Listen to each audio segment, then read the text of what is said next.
Hello student, you are welcome in our SSC class. I am Madhuri Bharadwaj. I am your SSC teacher. Today we will start our chapter number 15. Chapter number 15 is hydrosphere water. इस chapter में हम पढ़ेंगे hydrological water cycle, distribution of major water bodies, movements of ocean water. The total amount of water on the earth's surface is estimated to about 1250 million cubic kilometer. Most of this water, about the 97%, is in the ocean. यदि हम पूरी अर्थ की बात कर रहे हैं तो जो अर्थ की जो सरफेस है वो लगभग 1250 मिलियन क्यूबिक वाटर्स में पाया जाता है। इसमें से लगभग 97% जो है वो ओशियन में है। The total amount of the water present on the earth is fixed and it is approximately the same as it was during the ice age. और ये जो टोटल फिक्स अमाउंट वाटर है ये अप्रॉक्सीमेटली सेम है, ice as के बराबर है। Hydrological water cycle, the water always changes it's form, liquid, solid and gas. Water जो है ये सॉलिड, लिक्विड, गैस तीनों अवस्थाओं में पाया जाता है। The process by which the water change it form when circulate between the lithosphere, atmosphere and hydrosphere.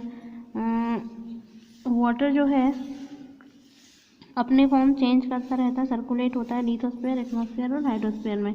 It is known as the water cycle, इसे वाटर साइकिल कहा जाता है।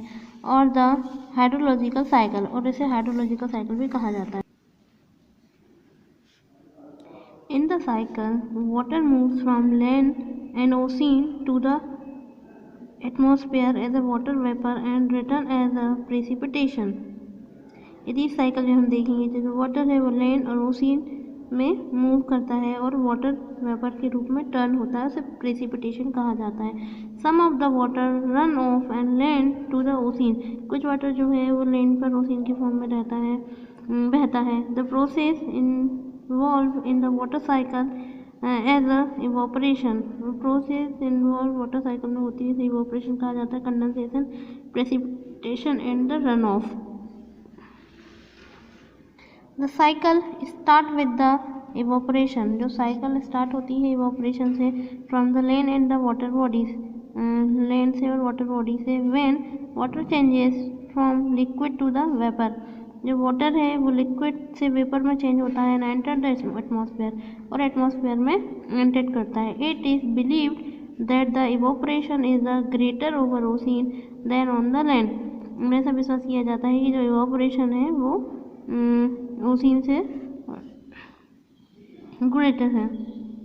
And the factor that affect the evaporation are the temperature, जो factor है जो evaporation पे effect डालते हैं, temperature, humidity, isolation and wind speed. In the atmosphere the water vapour condense into the liquid state, atmosphere में जो water vapour है वो लिक्विड स्टेट में कंडेंस होता है, which eventually form the precipitation, जो कि प्रेसिपिटेशन फॉर्म होता है, and falls on the land, और लैंड पर गिरता है, surface as the rain, snow और द हेल्स के फॉर्म में गिरता है। It is believed that the precipitation is also more over the ocean than on the land, जो प्रेसिपिटेशन है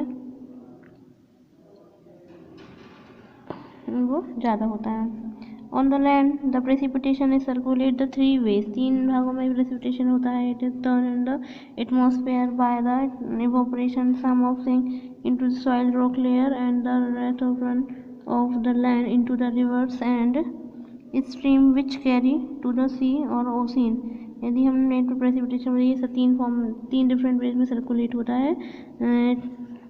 एटमॉस्फेयर में एक इवोपरेशन के थ्रू, और दूसरा रॉक लेयर्स के थ्रू, और तीसरा होता है रिवर्स एंड स्ट्रीम के थ्रू, जो कि सी और ओशियन में जाकर मिलते हैं। तो ये हमने वाटर साइकिल को देखा। It's enough for today, we will continue it tomorrow. Thank you so much class.